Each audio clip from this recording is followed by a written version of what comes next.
नमस्कार दोस्तों, ocean network में आपका स्वागत है।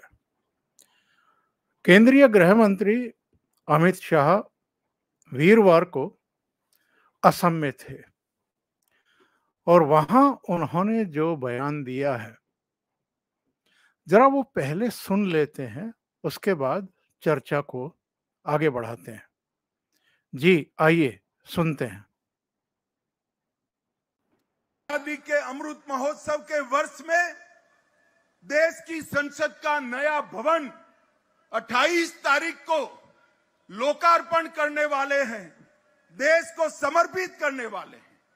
एक कांग्रेस दल, कांग्रेस पार्टी और उनके साथी राजनीति कर ओछी राजनीति का एक उदाहरण पेश कर उसका बहिष्कार करें और बहाना बना रहे हैं कि महामहिम राष्ट्रपति इसका उद्घाटन करें। मैं आज आसाम के हजारों युवाओं के सामने, लाखों लोगों के सामने इनको पूछना चाहता हूं। मेरे पास सार्वजनिक सूचनाओं से एकत्रित कुछ इंफॉर्मेशन है।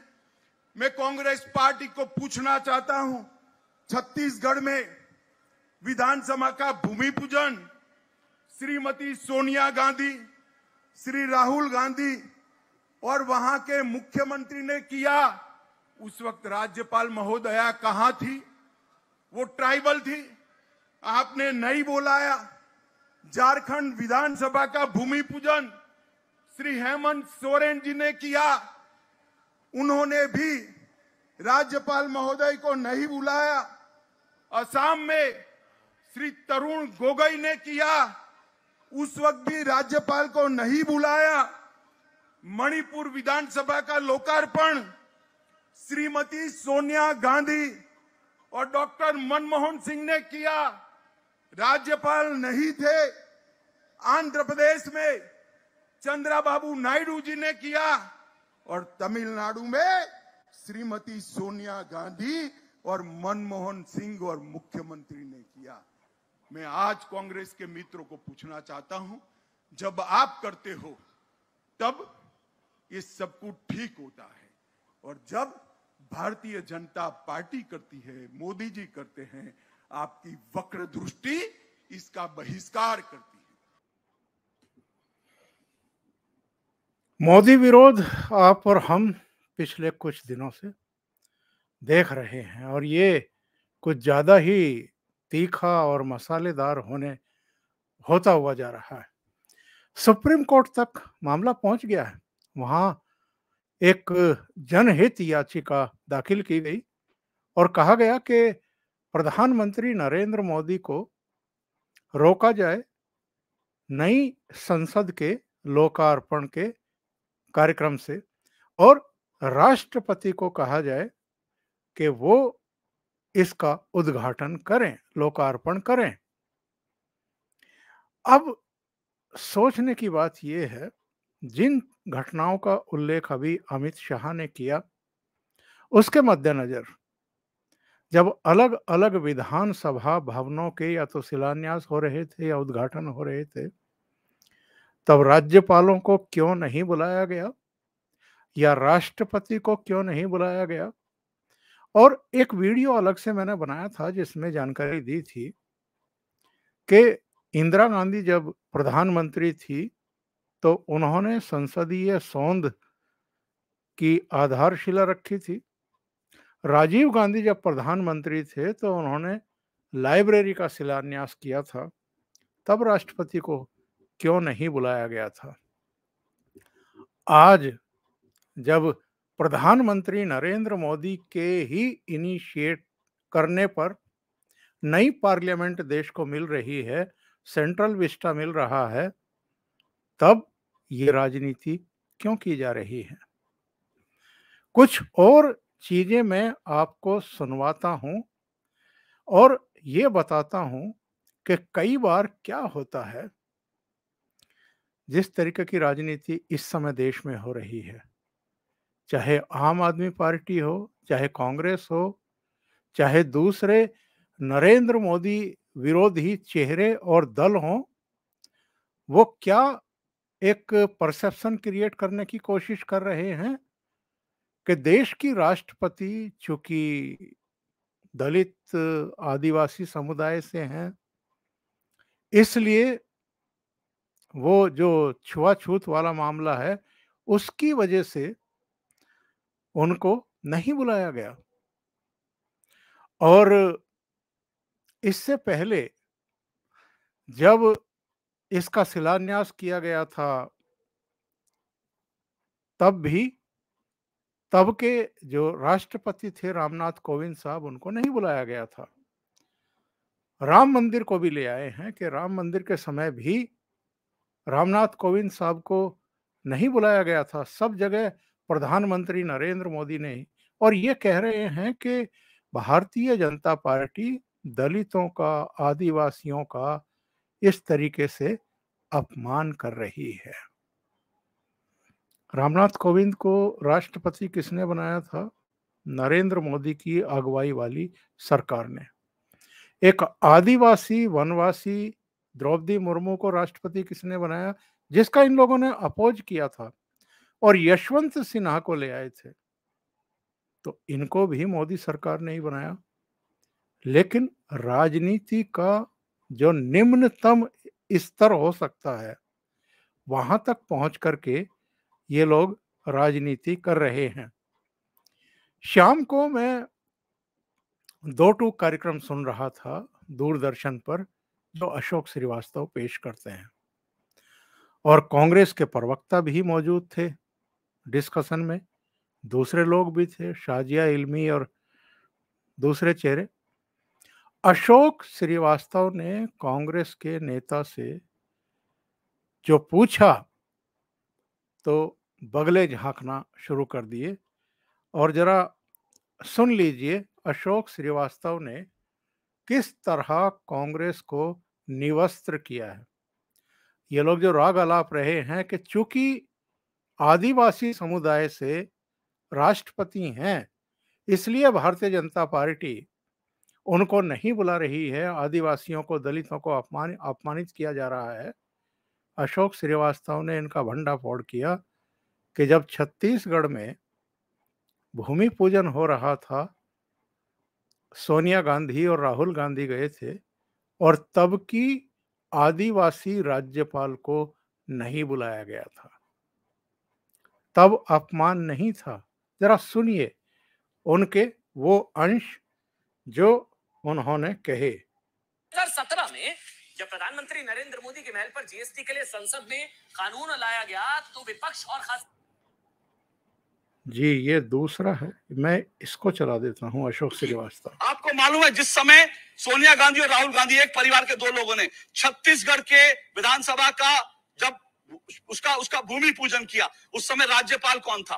बताइए आप में से कोई, बताइए उस समय छत्तीसगढ़ का राज्यपाल कौन था? आप अशोक सर, मेरे सवाल का जवाब आपके पास है? मैं आपके सवाल आप बताइए कौन राज्यपाल था?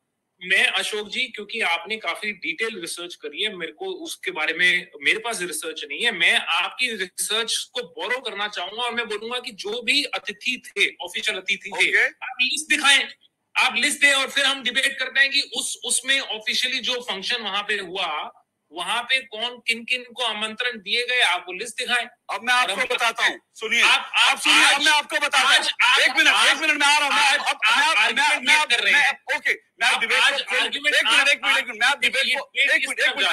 कपिल जी, मैं डिबेट को खोलूंगा, सारे मेहमानों को मौका दूंगा, लेकिन उससे पहले मुझे लगता है दर्शकों की आंख खोलनी बड़ी जरूरी है। अब मैं आपको बताता हूं, जिस समय एक ही परिवार के 2 सांसदों ने, जिनकी हैसियत सांसद से ज्यादा कुछ नहीं थी, जब उन्होंने छत्तीसगढ़ विधानसभा का भूमि पूजन किया, उस समय छत्तीसगढ़ का राज्यपाल कौन था? उस समय छत्तीसगढ़ की राज्यपाल थी अनुसुईया उइके, जो एक आदिवासी महिला है।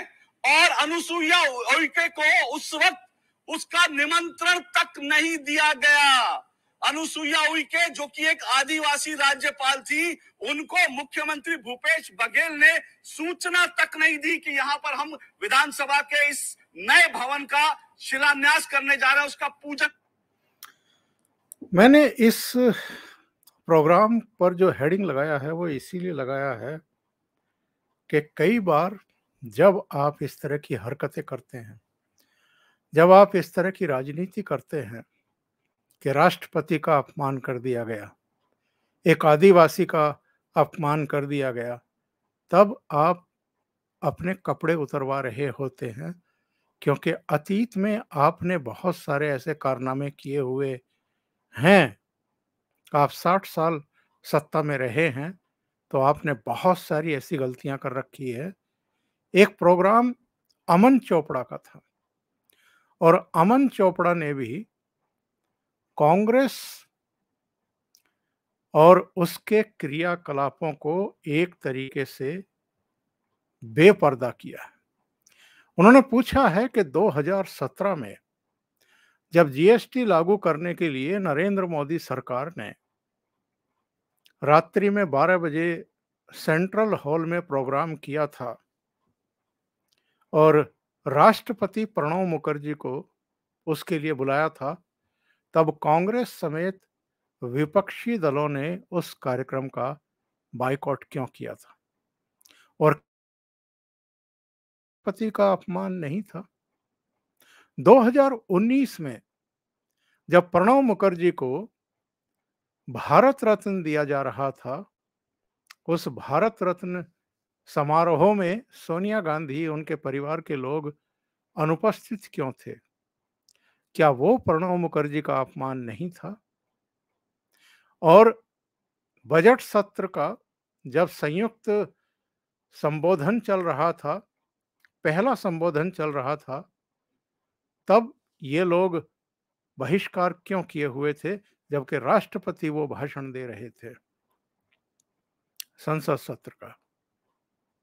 इनका कोई जवाब इनके पास नहीं है, क्योंकि अतीत में इन्होंने ऐसे ऐसे कारनामे कर रखे हैं जिन पर ये जवाब नहीं दे सकते। लेकिन इनको लगता है कि इस देश की जनता की याददाश्त तो बहुत कमजोर है, तो उनको पीछे का ज्ञान नहीं है। लेकिन ये भूल जाते हैं कि आज का जो मीडिया है वो तो नहीं भूलने देता है ना लोगों को, वो तो खोद खोद करके निकाल लाता है।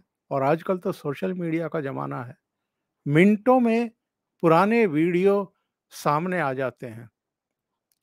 अब जब मैं पुराने वीडियो की बात कर रहा हूं, तो जरा एक वीडियो सुन लीजिए पुराना। और ये अरविंद केजरीवाल ने शरद पवार के बारे में क्या कहा था, जरा सुन लीजिए। इनके जो दाएं बाएं हाथ हैं संजय सिंह, उन्होंने क्या कहा था ये भी सुन लीजिए। सोनिया गांधी के बारे में इन्होंने क्या कहा था, क्योंकि एक तो ये शरद पवार के पास आज होकर के आए हैं। शरद पवार के बारे में इन्होंने जो कुछ कहा था वो मैं आपको सुनवा रहा हूं। आप आश्चर्यचकित रह जाएंगे कि कुछ साल पहले आप शरद पवार को कितना बड़ा अपराधी घोषित कर रहे थे, भ्रष्टाचारी घोषित कर रहे थे, और अब उनके पास जो सरकार ऑर्डिनेंस की जगह विधेयक लाएगी अगले संसद सत्र में, उसमें उनका सहयोग मांगने के लिए, समर्थन मांगने के लिए, साथ मांगने के लिए चले गए। और सोनिया गांधी के बारे में इन्होंने क्या कहा था, वेस्टलैंड हेलीकॉप्टर घोटाले में सोनिया गांधी का भी नाम है, उनके खिलाफ कार्रवाई होनी चाहिए। और अभी मुझे पता लगा है कि इन्होंने राहुल गांधी और मल्लिकार्जुन खड़गे से मिलने का समय मांगा है। किस तरीके से ये पूरी तरीके से यू टर्न ले चुके हैं और अपने कपड़े खुद ही उतरवा रहे हैं, इससे पता चलता है। जरा सुनिए शरद पवार के बारे में इन्होंने क्या कहा था। और ये तब कहा था जब इन्होंने जंतर मंतर पर बहुत सारे लोगों के पोस्टर लगाए थे, जिनमें प्रणब मुखर्जी भी थे, कि ये सब भ्रष्ट हैं। सुनिए। शरद पवार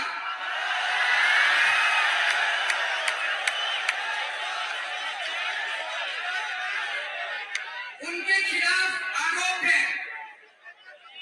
जब अब्दुल करीम तेलगी मामले में जब तेलगी का नार्को एनालिसिस किया गया, तो उसने पवार साहब का नाम लिया था कि पवार साहब भी तेलगी घोटाले के अंदर शामिल है, लेकिन इसकी कोई जांच नहीं हुई। 2007 में पवार साहब के ऊपर आरोप लगे कि उन्होंने गेहूं आयात करने के अंदर घोटाला किया है। इस देश के अंदर इतनी महंगाई है, एक आरोप भी लगता है, उस महंगाई के लिए कहीं ना कहीं कृषि मंत्रालय भी जिम्मेदार है। 2007 अक्टूबर में बॉम्बे हाई कोर्ट ने शरद पवार, अजीत पवार और सदानंद सुले, जो शरद पवार जी के दामाद हैं, उनके खिलाफ और Maharashtra Krishna valley development corporation के खिलाफ नोटिस जारी किए और उनसे पूछा कि उनकी पूरे परिवार को और उनके परिवार से जुड़े हुए संस्थानों को सस्ते के अंदर जमीनें क्यों दी गई है। और जो जमीन देने वाले थे वो एनसीपी के नेता थे, उन्हीं की अपनी पार्टी के नेता जो उस टाइम मंत्री थे, राम राजे नायक निंबालकर। वो उस वक्त मंत्री थे Maharashtra Krishna valley development corporation के, और उन्होंने कॉर्पोरेशन की जमीन उठा के और शरद पवार जी और उनके संस्थानों को ट्रांसफर कर दिया। ये अरविंद केजरीवाल का पुराना बयान कि भ्रष्टाचारी हैं, इनके खिलाफ तो कार्रवाई होनी चाहिए। और आज क्या कह रहे हैं वो, आज मिले हैं जाकर के शरद पवार से, उनको फूलों का गुलदस्ता भेंट कर रहे हैं।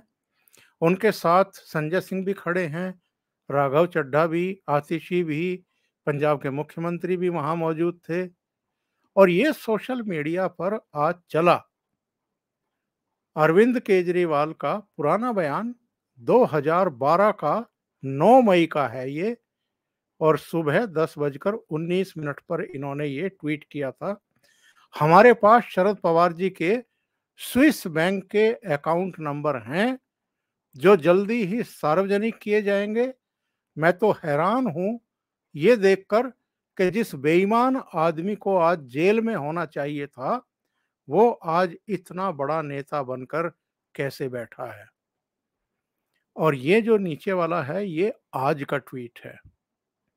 इसमें क्या लिखते हैं ये, दिल्ली के लोगों को उनके हक दिलाने के लिए आज श्री शरद पवार जी से मुलाकात करके उनका समर्थन मांगेंगे। ये है अरविंद केजरीवाल का दोहरा चरित्र और पाखंडपूर्ण चरित्र। और ऐसा इन सारी पॉलिटिकल पार्टियों का दिखाई दे रहा है जो नरेंद्र मोदी का केवल विरोध के लिए विरोध कर रहे हैं। उनके पास कोई तर्क नहीं है। अतीत में उन्होंने जो कुछ कर्मकांड कर रखे हैं वो भी याद नहीं रखना मुनासिब समझते ये लोग। एक और वीडियो सुन लीजिए, किस तरह का रुख था आज इनका मुंबई में जब शरद पवार के साथ प्रेस कॉन्फ्रेंस कर रहे थे। कितनी विनम्रता की प्रतिमूर्ति बने हुए थे अरविंद केजरीवाल। शरद पवार जी का और उनकी पार्टी के सभी नेताओं का तहे दिल से शुक्रिया अदा करता हूं। आज मैं भगवंत मान साहब और हमारे सभी साथी शरद पवार जी के साथ और उनकी पूरे सभी नेताओं के साथ यहाँ मिलने के लिए आए थे। आप सब लोग जानते हैं कि दिल्ली के लोगों के साथ बहुत अन्याय हुआ है। 2015 में जब हमारी सरकार बनी थी और सोनिया गांधी के बारे में इन्होंने क्या कहा था, जिनके बेटे राहुल गांधी और कांग्रेस पार्टी के अध्यक्ष मल्लिकार्जुन खड़गे से अब इन्होंने मिलने का समय मांगा है ताकि कांग्रेस पार्टी का भी राज्यसभा में ये समर्थन ले सकें। जरा सुनिए, पहली आवाज इनकी, दूसरी संजय सिंह की और फिर तीसरी भी संजय सिंह की। ये 2016 का बयान है अरविंद केजरीवाल का और संजय सिंह का, और लास्ट में जो बयान है ये 2023 का, इसी साल का है। सुनिए कितना अंतर विरोध है इनके राजनीतिक चरित्र में। सुनते हैं। अगस्ता वेस्टलैंड हेलीकॉप्टर मामले में रिश्वतखोरी हुई है। इटली की एक अदालत ने, इटली वालों ने जांच भी करा ली, ऑर्डर भी हो गए। इटली की एक अदालत ने ऑर्डर दिया है कि उसमें रिश्वतखोरी हुई, रिश्वत दे के और वो हेलीकॉप्टर्स भेजे गए। उस ऑर्डर के अंदर सोनिया गांधी जी का नाम है, अहमद पटेल जी का नाम है, कई लोगों के नाम है, कई सीनियर। अगर मोदी सरकार वास्तव में संजय सिंह की आवाज। भ्रष्टाचारियों पे कार्रवाई करना चाहते हैं तो सोनिया गांधी से लेके अहमद पटेल से लेके एसपी त्यागी से लेके बहुत सारे अधिकारियों और नेताओं का नाम अगस्ता डील में है। आपकी नजर में तीनों में ज्यादा ईमानदार कौन है? ये ताजा है। मतलब निश्चित रूप से संजय अगर आप सिंह बात करेंगे, सोनिया गांधी जी हैं, उनका अपना कांग्रेस पार्टी में जब से वो कांग्रेस की अध्यक्ष हैं, मैं समझता नहीं हूँ कि कोई उनपे भ्रष्टाचार का आरोप रहा हो या कोई ऐसी बात हो। ठीक है, 2016 में कुछ, 2023 आते आते कुछ और। वो जो अन्ना आंदोलन चला था वो किसके खिलाफ था? कांग्रेस की तब की यूपीए सरकार के खिलाफ। लेकिन आज कांग्रेस के साथ खड़े हैं अरविंद केजरीवाल और उनके संगी साथी, और उनसे सहयोग मांगने जा रहे हैं। आज किसके खिलाफ मोर्चा खोलते हैं? जो फिर से केंद्र में सरकार में है, नरेंद्र मोदी की सरकार के खिलाफ। यानी जो भी केंद्र में सत्ता में होगा उसको इन्होंने गालियां देनी है, उसके खिलाफ मोर्चेबंदी करनी है ताकि अपनी राजनीति को चमका सके। और जो केंद्र की सत्ता में है, वो चाहे कांग्रेस है या बीजेपी है, उनके खिलाफ अगर किन्हीं वर्गों में, किन्हीं लोगों में कोई नाराजगी है, एंटी इनकम्बेंसी जिसको कहते हैं, तो उसको भुना सके। ये है एक्चुअल में आज के अधिकांश विरोधी दलों का वास्तविक चरित्र। जो नई संसद के उद्घाटन के मसले को लेकर के नरेंद्र मोदी के खिलाफ एकजुट हो रहे हैं, लेकिन अपने पुराने कारनामों के चलते, बयानों के चलते अपने कपड़े खुद ही उतरवा भी रहे हैं। और आजकल तो सोशल मीडिया का जमाना है, लोग सबको निवस्त्र कर देते हैं, बता देते हैं कि आपने पहले क्या कहा था और आज आप कहाँ हैं। अभी के लिए इतना ही। बहुत बहुत धन्यवाद। अगर आपको ये चैनल और इसके कंटेंट पसंद आ रहे हैं तो लाइक करें, कमेंट करें, वीडियो को शेयर भी करें। अभी तक अगर आपने ये चैनल सब्सक्राइब नहीं किया है तो सब्सक्राइब कर लें और साथ में लगे बेल आइकॉन को दबा दें ताकि आगे आने वाले वीडियो और उनके नोटिफिकेशन आप तक पहुंचते रहें। बहुत बहुत धन्यवाद। नमस्कार।